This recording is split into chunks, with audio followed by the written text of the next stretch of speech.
Así que el tema de esta noche es la gran tribulación, judíos, iglesia y mártires. Y vamos a comenzar en Mateo 24, verso 3. En Mateo 24, verso 3. Dice la palabra de esta manera: y estando él sentado en el monte de los olivos, los discípulos se le acercaron aparte diciendo: dinos, ¿cuándo serán estas cosas? ¿Y qué señal habrá de tu venida y del fin del siglo? Es importante saber que los judíos saben a través de los profetas que el reino mesiánico va a ser establecido. Los apóstoles llegaron a entender, a reconocer que Cristo era el Mesías y estaban inquietos con respecto a si él iba a establecer el reino o que cuándo lo iba a establecer. Por ejemplo, después de que Jesús resucitó, allá en Hechos capítulo 1, cuando él se aparece por última vez, los discípulos le preguntan: Señor, ¿y vas a restablecer el reino en este tiempo? Y es cuando Jesús les responde: no les corresponde a ustedes saber las sazones o los tiempos que el Padre ha dejado en su sola potestad, pero lo que sí tienen que saber es que ustedes van a recibir poder cuando venga sobre ustedes el Espíritu Santo. Hechos capítulo 1, verso 8. Así que los judíos saben por todas las escrituras de los profetas que hay un reino y que el Mesías va a ser rey. Así que cuando reconocieron que Jesús era el Mesías, ellos estaban interesados en saber cuándo iba a ser establecido ese reino. Y en esta ocasión, en Mateo 24, se registra que los discípulos le preguntan: Señor, hacenos entender, explícanos, ¿cuándo van a suceder estas cosas? ¿Qué señal habrá de tu venida y del fin del siglo? Lo cierto es que los judíos no saben, y cuando vemos el capítulo 24 de Mateo, vemos una enseñanza propia para Israel, enfocada en los israelitas, en los judíos. Los judíos no saben nada acerca de la doctrina del arrebatamiento. Los judíos saben acerca de la doctrina del reino, del milenio, del reino mesiánico. Los judíos saben que el Mesías va a ser establecido como rey, y de entre los judíos los apóstoles llegaron a reconocer que Jesús era el Mesías y sabían que él tendría que regresar para establecerse como rey. Pero los israelitas no saben nada acerca de la doctrina del arrebatamiento, así que para ellos viene toda la explicación del capítulo 24 de Mateo. La enseñanza que el Señor Jesús les da en respuesta a esta pregunta que los discípulos hacen se resume en esto. Jesús les hace entender que la gran tribulación tiene que desarrollarse primero y que después él va a aparecer, o en otras palabras, él va a venir al final de la gran tribulación. Y por lo tanto, los judíos, que es el primer grupo que vamos a separar de los tres en base al tema, la gran tribulación, los judíos, la iglesia y los mártires, los judíos entrarán en la gran tribulación, pasarán la gran tribulación según las enseñanzas de nuestro Señor Jesucristo. Veamos algunos versos que nos comprueban esto. Verso 7 del mismo capítulo 24. Porque se levantará nación contra nación, reino contra reino, y habrán pestes, y hambres, y terremotos en diferentes lugares. Y todo esto será principio de dolores. O sea que todo esto solamente es principio de dolores: los terremotos, las hambres, las pestes y las naciones en guerra. Verso 9. Entonces los entregarán a tribulación. Ahora ya no es principio de dolores, va a avanzar, y ahora Jesús se refiere a ese tiempo como tribulación, donde los israelitas van a ser perseguidos y asesinados. Dice: y os matarán y serán aborrecidos de todas las gentes por causa de mi nombre. Allá en el Oriente Medio hay una guerra que tiene años, décadas o siglos, y todo es por la tierra, pero en realidad es un conflicto espiritual. Pero va a llegar el momento en que las naciones de alrededor de Israel, y algunas no tan cerca de Israel, rodeando a Israel, se van a levantar para tratar de destruirlos. Y ahí será el cumplimiento de lo que Jesús está hablando. Y es parte de la respuesta que Él les está dando. ¿Cuándo van a suceder estas cosas? ¿Qué señal habrá de tu venida? Jesús les da una serie de eventos y les dice que todas esas cosas tienen que acontecer antes de que Él venga. Y les hace saber a ellos que ellos van a permanecer o van a tener que atravesar esa etapa de la gran tribulación. Ya en el 9 lo llamó tribulación y les dice que los van a matar y van a ser aborrecidos. En el verso 12 dice que por haberse multiplicado la maldad, el amor de muchos se va a enfriar. Y en el verso 15 dice, por tanto, cuando vean en el lugar santo la abominación desoladora de que habló el profeta Daniel, el que lee entienda, entonces los que estén en Judea huyan a los montes. Ya hemos cubierto este punto y establecido que la abominación desoladora será la revelación del anticristo, que durante 3 años y medio ha mantenido un pacto con Israel, pero se va a revelar como quien es, como un impostor, y a partir de ahí va a adoptar una posición como que si él fuera Dios, va a exigir que se le rinda culto y va a profanar el templo, que va a ser reconstruido para que los israelitas ofrezcan sus sacrificios durante esta etapa, la primera parte de la gran tribulación. Y va a contaminar el templo y a partir de ahí va a comenzar a perseguirlos. E Israel va a tener que huir. Entonces en el verso 15 se nos habla de la abominación desoladora y en el 16 Jesús les dice a los discípulos que cuando vean eso, los que estén en Judea, huyan. O sea que les está diciendo, ustedes van a tener que atravesar la gran tribulación. Pero cuando esto suceda van a tener que escapar. Verso 21. Ahora Jesús llama gran tribulación a lo que va a suceder, porque habrá entonces gran tribulación, la cual no la ha habido desde el principio del mundo hasta ahora, ni la habrá. O sea que en las enseñanzas del Señor Jesucristo podemos fundamentar o establecer que viene un periodo sobre la tierra de diversos padecimientos a los cuales Él llama la gran tribulación y establece de que nunca antes habrá sucedido algo similar y que no va a suceder nada que se parezca posteriormente a esto. Saltamos hasta el verso 29, es por causa del tiempo que estoy tocando nada más los versos más relevantes. Usted puede posteriormente leer todo el capítulo y entienda que Jesús le dijo eso a los judíos. Eso no es para la iglesia, no son instrucciones para la iglesia, son instrucciones para los israelitas. Verso 29.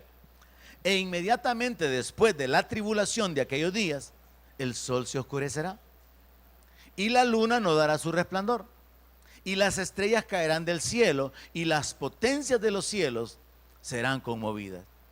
Entonces aparecerá la señal del Hijo del Hombre en el cielo y entonces lamentarán todas las tribus de la tierra y verán al Hijo del Hombre viniendo sobre las nubes del cielo con poder y gran gloria.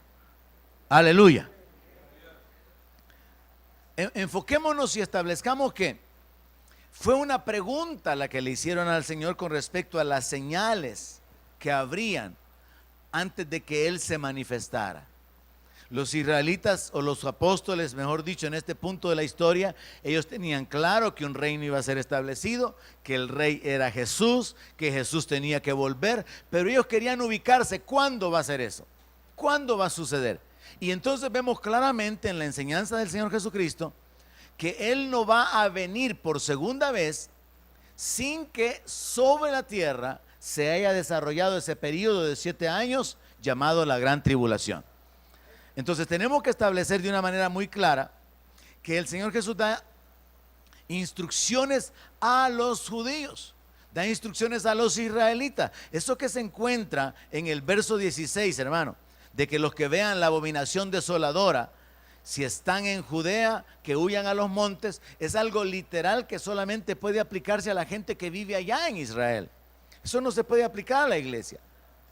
Aunque el pasaje o el capítulo 24 de Mateo cubre muchas naciones o cubre la tierra en general, el enfoque del mensaje es hacia los judíos. Y de este pasaje podemos establecer firmemente y confirmarlo con otras escrituras del Apocalipsis, que los judíos entran en la gran tribulación. Y los judíos van a ser rescatados hasta el final, cuando el Señor regrese. Por eso es que en el libro de Romanos está escrito que de Sión vendrá el libertador y todo Israel será salvo. Así que cuando hablamos acerca del tema que nos ocupa esta noche, la gran tribulación, los judíos, la iglesia y los mártires, podemos establecer según la Biblia que los judíos se quedan en la gran tribulación. De hecho, los judíos van a tener que atravesar ese tiempo de prueba por causa de la dureza de su corazón, de su incredulidad, por causa de su desobediencia, por causa de no reconocer que Jesús era el Mesías. Y Jesús se lo dijo, que él había venido en nombre del Padre y no lo habían recibido, pero otro iba a venir en su propio nombre y a ese iban a recibir. Entonces los israelitas van a ser engañados por el anticristo. Y este punto se confirma cuando se abre el primer sello. En el primer sello aparece un caballo blanco y aparece un jinete montando ese caballo y dice que viene venciendo y para vencer. Ese es el anticristo. El anticristo aparece para establecer un pacto con Israel, para aparecer como el gobernante mundial que puede poner en paz la tierra y poner en orden todas las cosas, y se encargará de que allá en el Oriente Medio Israel tenga un periodo de 3 años y medio de aparente seguridad, de paz, de prosperidad, de libertad, y ellos creerán que ese es su Mesías, que ese es su libertador, hasta que se den cuenta que habían sido engañados. Entonces, en conclusión, el capítulo 24 de Mateo es la respuesta del Señor Jesucristo ante la pregunta: ¿qué señal habrá de tu venida?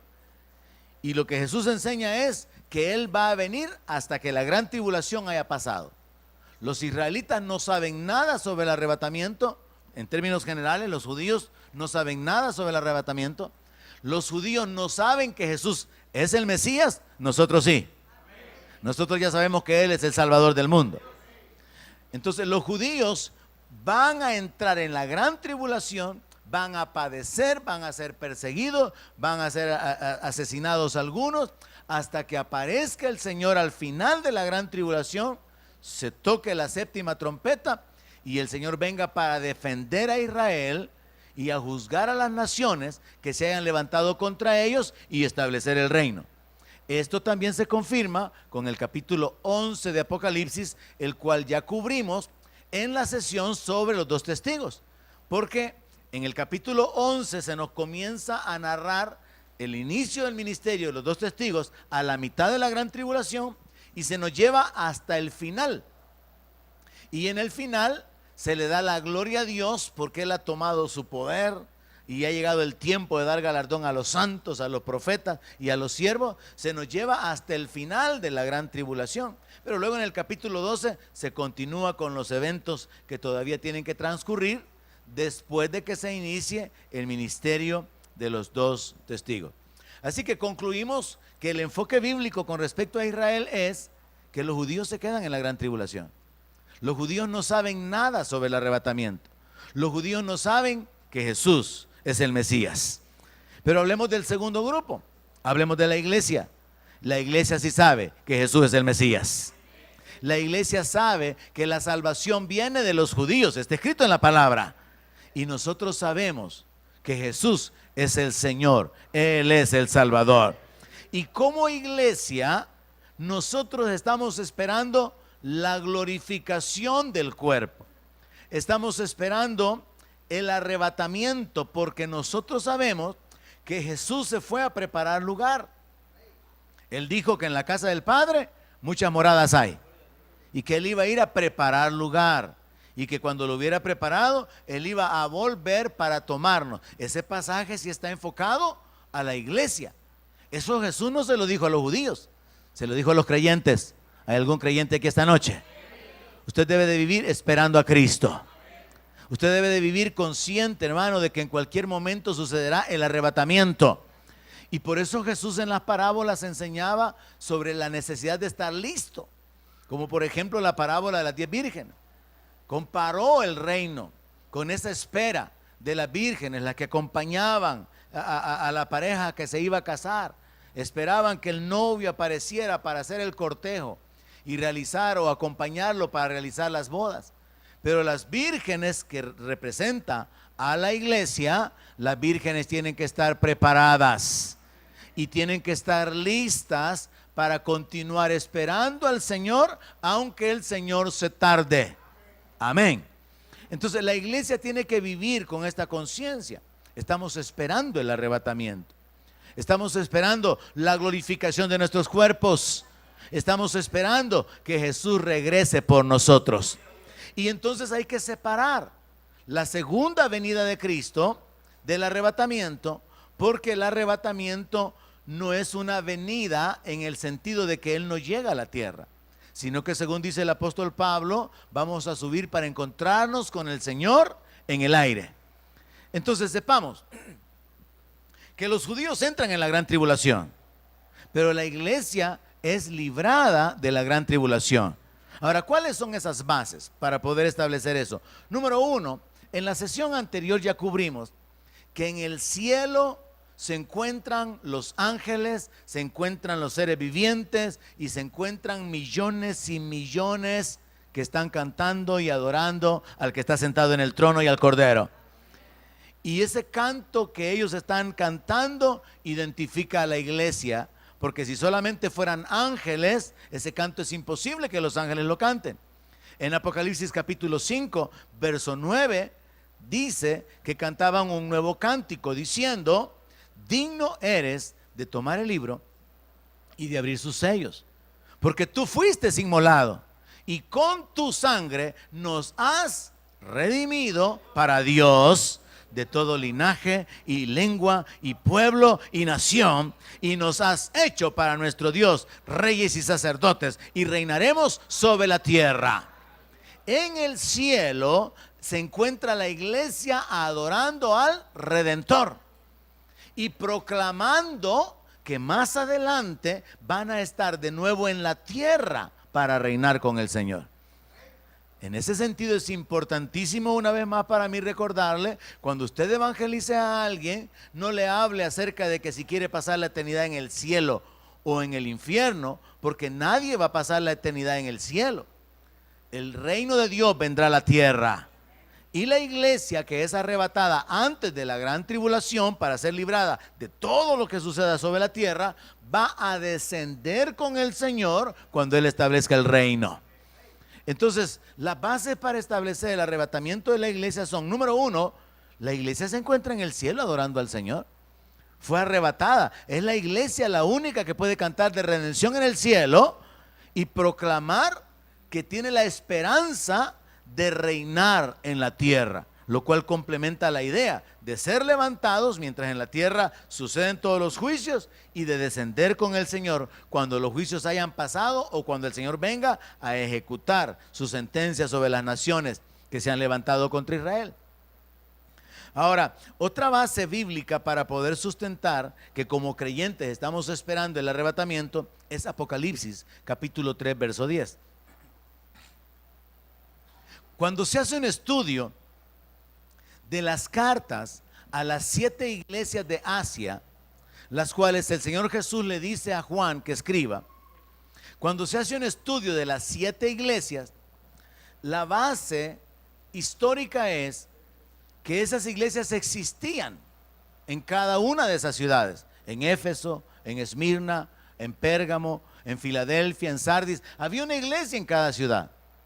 Pero como en la Biblia hay muchos misterios y muchas cosas simbólicas y muchas cosas escondidas y que son reveladas por el Espíritu, hay un estudio que prueba que las 7 iglesias que existían históricamente en ese tiempo también pueden verse como una misma iglesia en 7 etapas. Y de esas 7 etapas, la sexta es Filadelfia, y coincide con la condición en la que nosotros vivimos ahora, porque tenemos una puerta abierta para la evangelización mundial a través de los medios de comunicación. Y esa iglesia de Filadelfia coexiste con la Odisea, que es la última, la número 7, y esa iglesia, la Odisea, representa a los creyentes carnales, a los creyentes tibios, a los creyentes nominales, que según el Señor mismo, Él los va a vomitar de su boca. Entonces, un estudio no histórico, sino más bien escatológico de las 7 iglesias, prueba o sirve como base para establecer que la iglesia de Filadelfia representa a la iglesia de nuestro tiempo. O sea, nosotros somos parte de la iglesia de Filadelfia, pero juntamente con Filadelfia coexiste la Odisea. O sea que también podemos ser parte de la Odisea. Y la separación se hará en el día del arrebatamiento. La verdadera iglesia será arrebatada. Y la falsa iglesia, la nominal, la iglesia tradicional, la de costumbre, la iglesia sin temor de Dios va a ser vomitada, va a ser dejada. Entonces vemos acá en Apocalipsis capítulo 3 verso 10 que el Señor Jesucristo, refiriéndose a la iglesia de Filadelfia, le dice lo siguiente: por cuanto ha guardado la palabra de mi paciencia. O sea, seguimos esperándolo. Estamos con que ya viene, pero no viene. Por cuanto ha guardado la palabra de mi paciencia, yo también te guardaré de la hora de la prueba que ha de venir sobre el mundo entero para probar a los que moran sobre la tierra. Claramente el Señor Jesucristo hace referencia a que viene un tiempo de prueba o de dificultad sobre la tierra. Aquí no es sobre Israel, no es solamente allá en el Oriente Medio, no es solamente en un continente, no. La hora de la prueba que ha de venir sobre el mundo entero son todos los juicios narrados a través del libro de Apocalipsis, mencionados en los 7 sellos, en las 7 trompetas y en las 7 copas de la ira de Dios. Será algo que va a abarcar todo el mundo. Entonces, en este verso nosotros encontramos una base más para probar que la iglesia tiene que ser arrebatada para poder ser librada.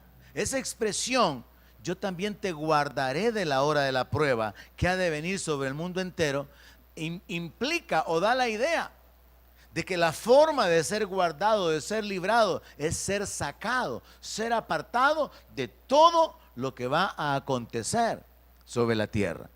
Ahora, esa idea es sustentada con varios versículos. No es que solamente haya un texto y de ahí podamos presumir que estamos interpretando correctamente la Biblia. Veamos 1 Tesalonicenses capítulo 1, verso 9. Estamos en el segundo grupo. El tema de esta noche es la gran tribulación, los judíos, la iglesia y los mártires.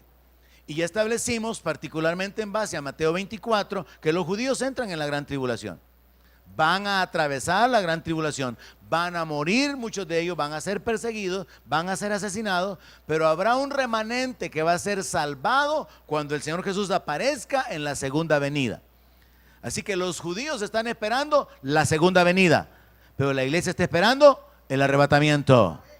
La primera venida fue cuando lo crucificaron. La segunda venida es cuando Él viene como rey para regir a las naciones con vara de hierro. Y entre ambas venidas se da el arrebatamiento. Él no viene a la tierra, sino que Él viene a levantar a la iglesia. Veamos qué es lo que dice la palabra en 1 Tesalonicenses capítulo 1 verso 9.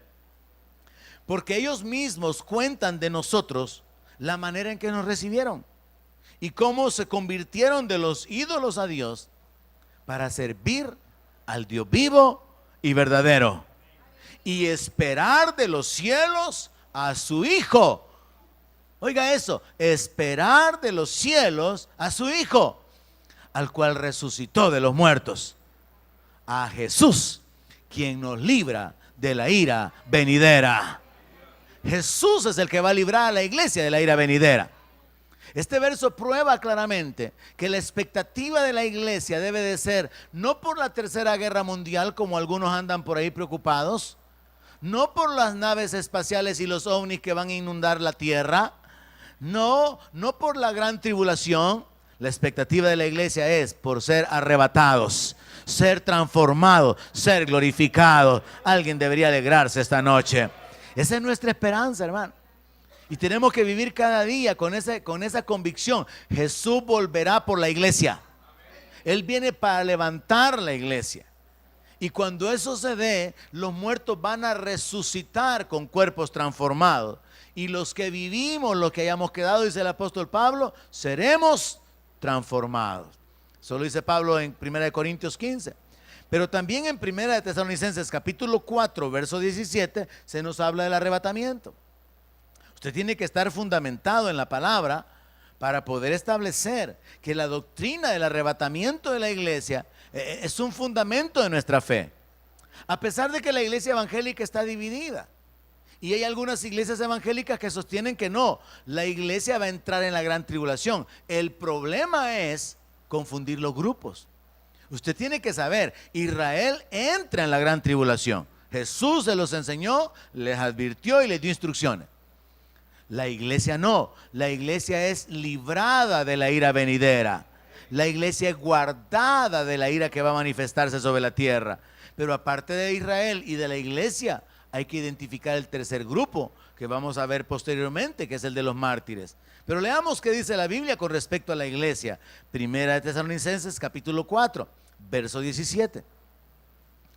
Luego nosotros los que vivimos, él ya habló de los muertos que resucitan primero.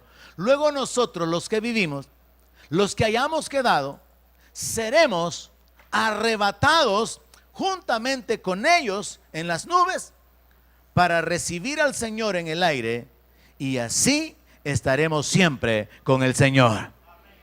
Es otra base para el arrebatamiento. Si usted se encontrara a un creyente que le dijera, es que mira, nos han engañado porque tradicionalmente en realidad la iglesia nunca esperó ser arrebatada y ser librada de la gran tribulación. Esa es una doctrina nueva, es una doctrina reciente, la última que surgió. La iglesia primitiva, porque así le dicen, ¿verdad? La iglesia primitiva siempre pensaba que ya estaban en la gran tribulación por causa de la manera en que comenzó la iglesia bajo el dominio del Imperio Romano. Era que ellos pensaban de esa forma, que ya estaban en la gran tribulación.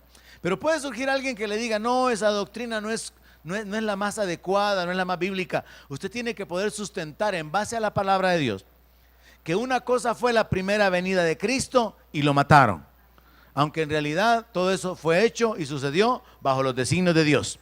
Porque Jesús dijo, a mí nadie me quita la vida. Yo la pongo de mí mismo y yo la vuelvo a tomar. Entonces usted tiene que saber entender que la primera venida fue en la crucifixión. Y en la segunda venida es como rey. En la primera venida él estuvo aquí como el cordero. Pero en la segunda venida él es el león de la tribu de Judá. En la primera venida él fue el hijo del hombre. Pero en la segunda venida, Él es el Todopoderoso. Él es el Rey de Reyes y Señor de Señores. Entonces, entre la primera y la segunda venida, se dará el arrebatamiento de la iglesia, de los que le han creído, de los que le están siguiendo, de los que se han apoyado en Él con su fe, sabiendo que Él murió por sus pecados, llevó sus enfermedades y que han sido justificados y que le están esperando. Y esta es la doctrina del arrebatamiento. Y esa doctrina del arrebatamiento sostiene que Dios traerá con Jesús a los que durmieron en Él. O sea, los espíritus de los creyentes están en el cielo ahora. Usted tiene que saber eso. Antes, en el Antiguo Testamento, los espíritus de los justos iban al seno de Abraham, en el centro de la tierra.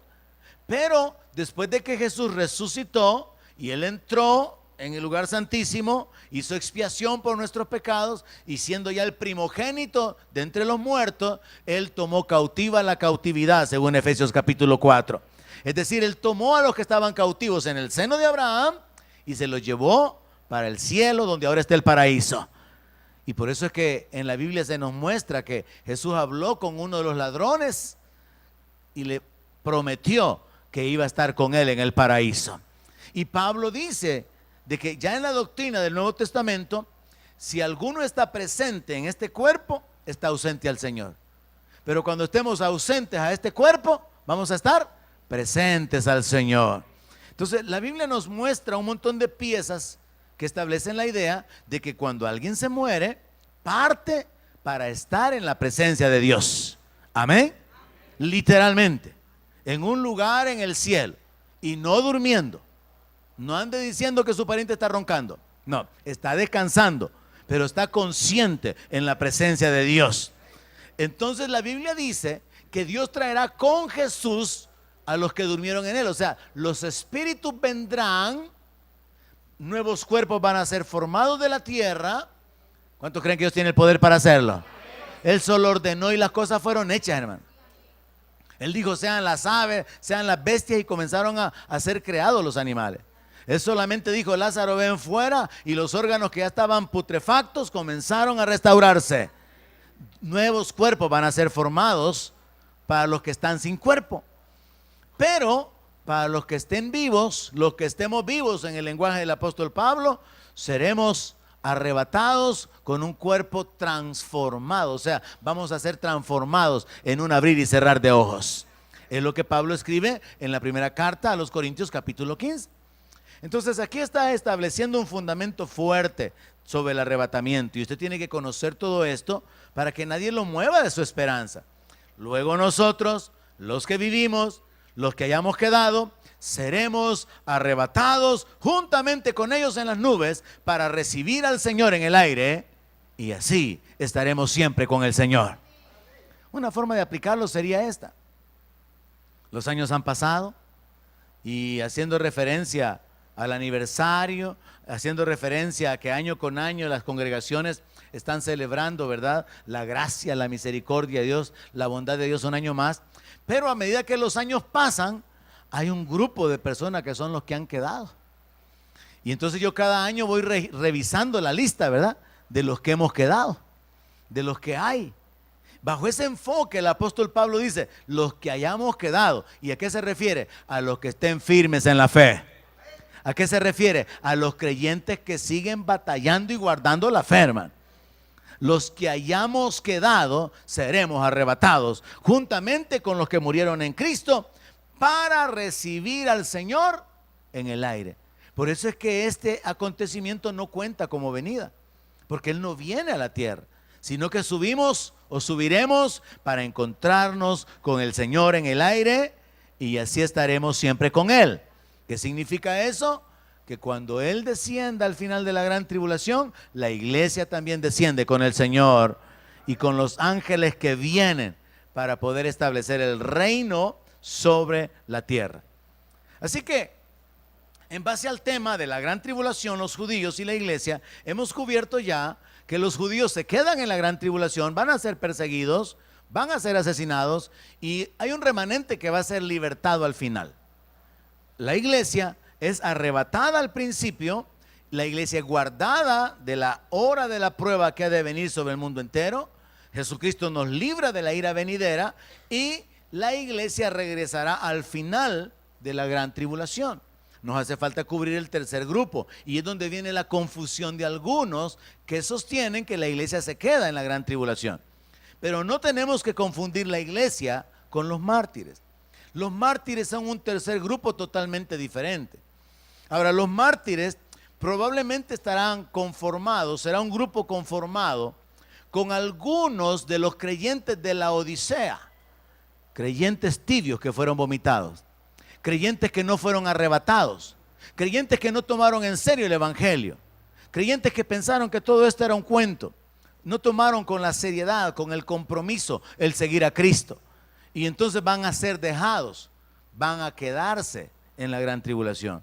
Pero luego muchas otras personas, familiares, parientes de cristianos, que oían hablar a sus padres, que oían hablar a sus familiares acerca de esto del arrebatamiento, y que probablemente al darse cuenta de que han acontecido las cosas tal y como las habían escuchado hablar, tomen la decisión de seguir al Señor, de caminar en el temor de Dios, de obedecer a Dios.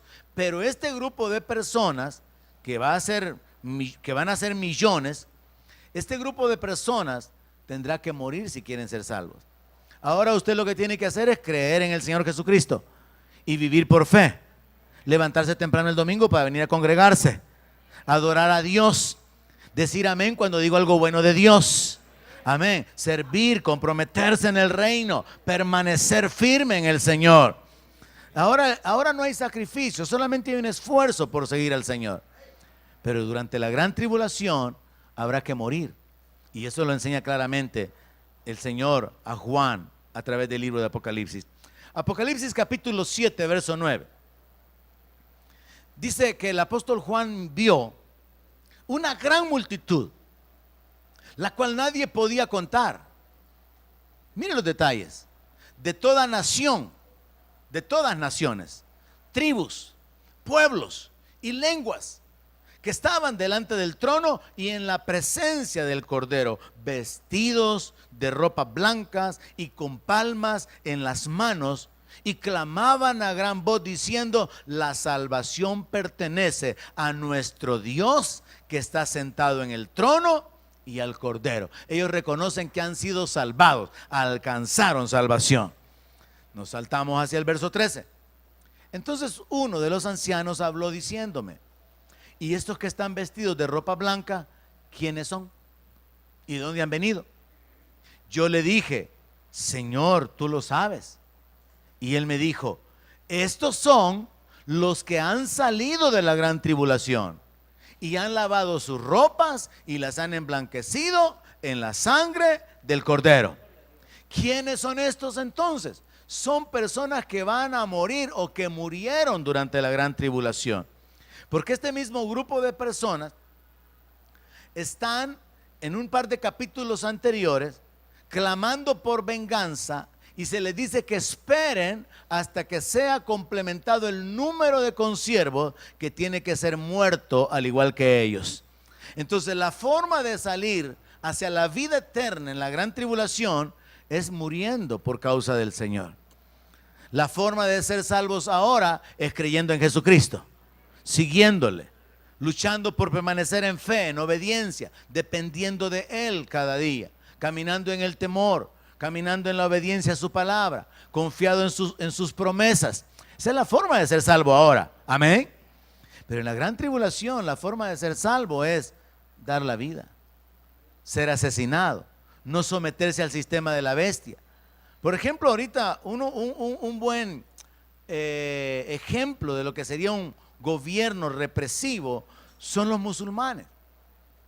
Los musulmanes hasta el día de hoy mantienen un régimen de control, de dominio, donde las personas no pueden tener otra religión. Y los que se oponen son decapitados, literalmente. Yo me atrevería a asegurar que todos los días hay personas decapitadas. Hay conversiones forzadas. La gente se convierte al islamismo por el temor, porque es una religión de terror, es una religión horrible. En parte porque son grupos radicales religiosos que son un instrumento del diablo usado para traer muerte. Existen en sí otros grupos de musulmanes o de gente islámica que en realidad no comulgan con esos mismos pensamientos o ese proceder de los radicales. O sea, no hay que pensar que todos los musulmanes son odiosos, que todos los musulmanes son asesinos. No, en realidad son los radicales son los que realizan eso. Pero solamente como una muestra de lo que significa un gobierno represivo, una religión de muerte, una religión que oprime y que se atreve a matar en el nombre del Señor. Estoy usando eso como ejemplo. Así que lo que va a suceder es que en la gran tribulación, cuando el anticristo se proclame como Dios, él va a ordenar que no se le rinda culto a nadie más. Va a abolir toda religión y todo culto. Y va a establecer un solo sistema religioso, así como Nabucodonosor quiso hacerlo en el tiempo de Daniel, cuando levantó la imagen y ordenó que todos se postraran cuando tocaban los instrumentos. Recuerda cuando los amigos de Daniel no quisieron hacerlo. Entonces ellos estaban bajo sentencia de muerte. De una manera similar, durante la gran tribulación se establecerá un gobierno represivo donde se anulará toda iglesia, donde se va a anular toda religión y se va a establecer únicamente el culto al anticristo. Yo no sé cuántos de ustedes están pendientes, sabedores del acontecer en el mundo, pero en Rusia recientemente, quizás no más de un mes o 2 meses, recientemente se aprobaron algunas leyes que prohíben que se funden más iglesias. Se han aprobado leyes donde queda prohibido el poder tratar de convertir a alguien, tratar de presionarlo, enseñarle públicamente para que sea parte de cualquier religión. Ha quedado prohibido el que se hagan cultos en lugares que no son iglesias. Y hay mucha iglesia teniendo reuniones en hogares en Rusia, así como en muchas naciones. Ha quedado establecido que los edificios que ya son iglesias sean los únicos centros de adoración, pero que ya no van a construir ni uno más porque no hay permiso, ni se puede convertir ninguna casa en un centro de culto. Entonces ha comenzado una represión en contra del cristianismo, en contra de cualquier otro tipo de fe en Rusia. Y todo esto va cada vez tomando más fuerza. Va por un lado promoviéndose la corrupción en el mundo, se va aumentando la maldad en el mundo, los homosexuales siguen ganando espacio y derechos, pero los cristianos están siendo reprimidos, están siendo perseguidos, están siendo intimidados.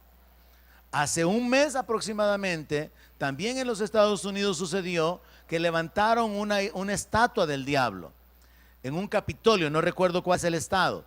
Levantaron una estatua del diablo de Baphomet con dos niños mirándolo así a la cabeza con sus cachos, porque los satanistas dijeron que en un país de libertades ellos también tienen derecho a tener sus propios templos, sus propias figuras, sus propias esculturas. Así que junto a un monumento donde están los 10 mandamientos, han levantado una estatua de un poco más de 2 metros. Es un diablo sentado con dos niños, uno a cada lado, mirándolo. El mundo está avanzando en cuanto a la maldad, la corrupción, la inmoralidad, la depravación, pero también está avanzando en cuanto a restringir y a oprimir la adoración al Dios verdadero. Y mientras tanto, los creyentes pierden el tiempo teniendo la oportunidad de tener comunión con Dios, de adorarle, de congregarse en países como el nuestro, donde no hay persecución. Los creyentes se dan el lujo de llegar tarde pudiendo venir temprano. Los creyentes menosprecian el tiempo de la alabanza y la adoración por cualquier otra cosa, porque no hemos llegado a entender que no hay algo más grande ni más importante que nuestra comunión con Dios mientras estamos en la tierra. Entonces, mientras en otros lugares hay gente que ya está siendo oprimida, perseguida, en las naciones occidentales, lo digo en términos generales, y no por usted que vino tarde ahora no va a sentirse ya que el pastor tras que vine me está tirando. Mientras en otras naciones hay persecución, en los países occidentales donde hay libertad de culto, no aprovechamos la libertad. Mucha gente hace un montón de cosas el domingo antes de venirse a la iglesia, y siempre vienen tarde los mismos, siempre. Y eso es un fenómeno que sucede en todas las iglesias. Los pastores nos quejamos los unos con los otros. Mire, a usted le pasa esto, que siempre el hermanito fulano llega a la hora que va usted a predicar, cabal siempre el mismo.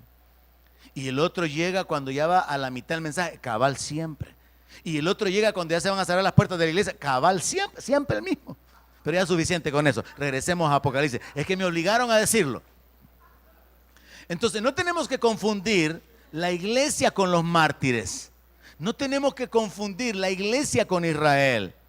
En Apocalipsis 7, del verso 9 al 14, encontramos a los mártires, pero de una manera más clara, en otro par de escrituras, en Apocalipsis 12, verso 17, encontramos lo que podría ser la base para la confusión o para el error de aquellos que sostienen que la iglesia se queda en la gran tribulación. Entonces el dragón se llenó de ira contra la mujer. Apocalipsis 12, 17. El dragón se llenó de ira contra la mujer. La mujer representa a Israel. Israel está siendo perseguido.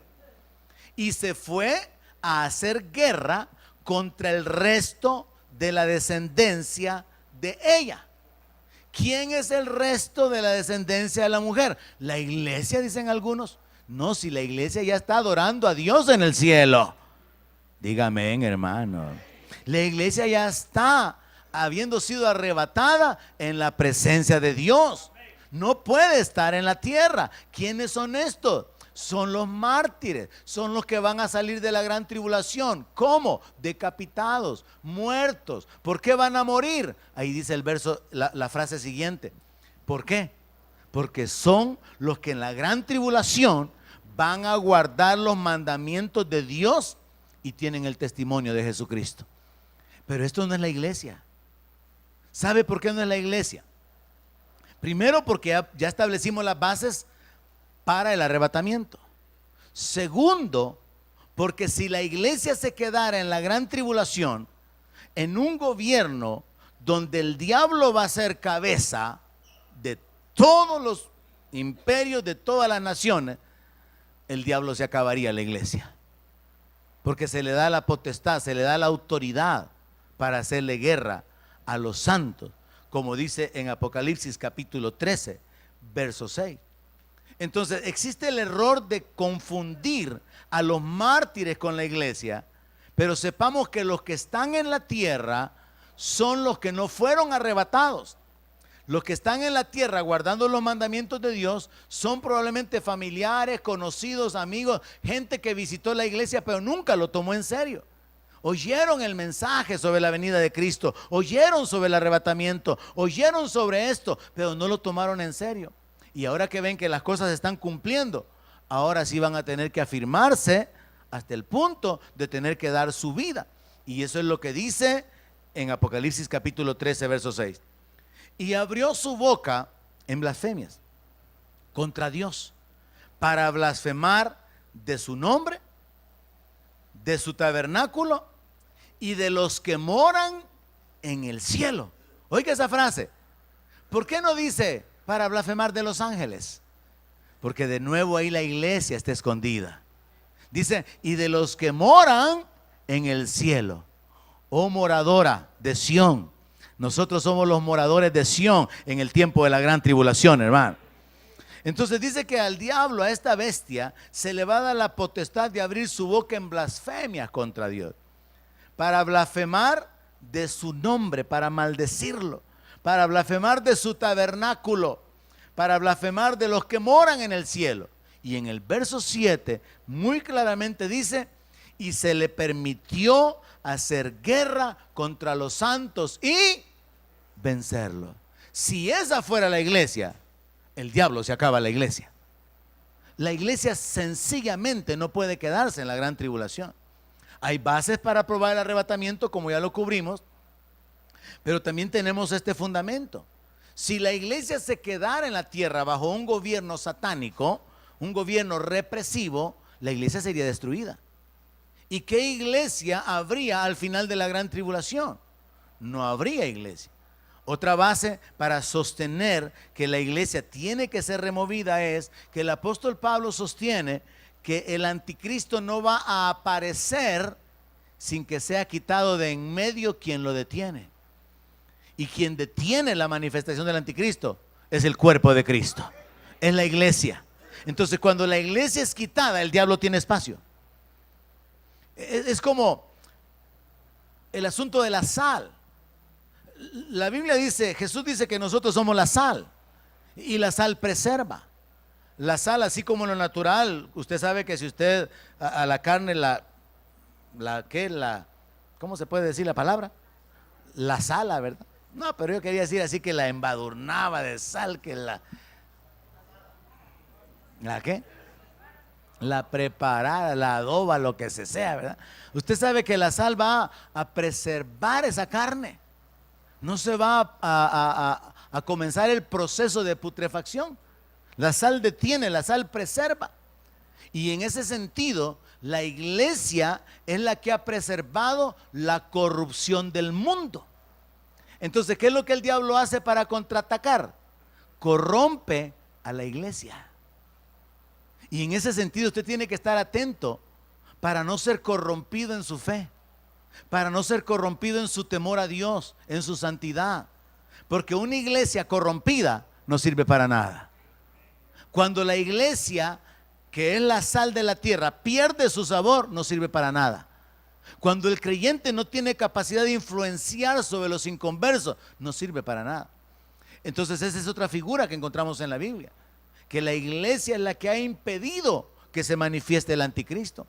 Pero quitemos la iglesia, quitemos los cristianos de todas las esferas sociales, quitemos a los cristianos que hay en el gobierno, en las escuelas, en la policía, a los maestros, quitemos a los cristianos en todas partes. ¿Y qué queda? Un mundo lleno de maldad, de corrupción y de inmoralidad. Entonces la iglesia ha detenido ha preservado de la corrupción completa. Y aquí vemos claramente que a este grupo de personas se les va a hacer la guerra y van a ser vencidos. Y ser vencidos significa ser asesinados. Y dice que también se le dio autoridad sobre toda tribu, pueblo, lengua y nación. Entonces encontramos los tres grupos: la gran tribulación y los judíos. Ellos entran en la gran tribulación. Los judíos van a ser perseguidos, van a sufrir, van a padecer, y al final un remanente va a ser salvo. La iglesia es arrebatada antes de que comience la gran tribulación. Y la iglesia va a descender a la tierra después de que la gran tribulación haya terminado, cuando Jesucristo venga en la segunda venida para libertar a Israel, para establecer el reino, juzgar las naciones, para poder recibir los galardones y las posiciones de autoridad y entrar en el reino milenial. Los mártires serán familiares nuestros, amigos nuestros, un grupo de los creyentes del tiempo presente que no tomaron con el debido compromiso el seguir al Señor. Iban a la iglesia por costumbre, iban a la iglesia por religiosidad, pero no había una convicción, una comunión con el Señor, y en ellos se va a cumplir aquello que Jesús les dijo: apártense de mí, yo no los conozco. Hermanos, tenemos que asegurarnos que el Señor nos conozca, que el Señor nos reconozca, porque muchos dicen ser cristianos, y con eso concuerdan las palabras del Señor Jesucristo, que dice: no todo el que me dice Señor, Señor entrará en el reino. Sin embargo, esas palabras se toman a la ligera.